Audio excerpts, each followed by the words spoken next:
যুদ্ধ থেমে গেলেও থামেনি ক্ষয়ক্ষতির হিসাব। ১২ দিনের সংঘাত শেষ হওয়ার সাথে সাথে ক্ষতিপূরণ চাওয়ারে হিড়িক পড়ে গেছে ইসরায়েলিদের। মূলত ইরানি ক্ষেপণাস্ত্র হামলায় ব্যাপক ক্ষয়ক্ষতি হওয়ায় ক্ষতিপূরণ চাইছে ইসরায়েলের হাজারো নাগরিক। আর এই ক্ষতিপূরণ দাবিদারের সংখ্যা প্রায় ৩৯,০০০-এ পৌঁছে গেছে।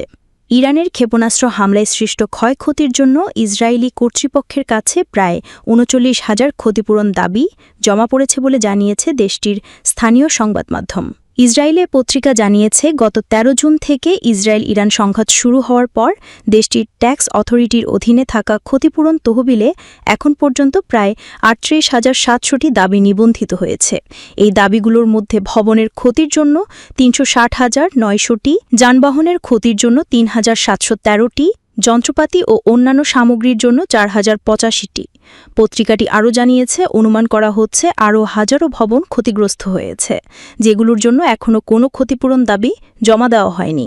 ইসরায়েলি এক ওয়েবসাইট জানিয়েছে, কেবল তেল আবিবেই ক্ষতিপূরণের দাবি জমা পড়েছে ২৪,৯৩২টি, যা সর্বাধিক। এরপর দক্ষিণাঞ্চলের আসকেলন শহর থেকে জমা পড়েছে ১০,৭৯৩টি দাবি। তবে ক্ষয়ক্ষতির হিসাব আরও বাড়তে পারে বলে মনে করছেন সংশ্লিষ্টরা।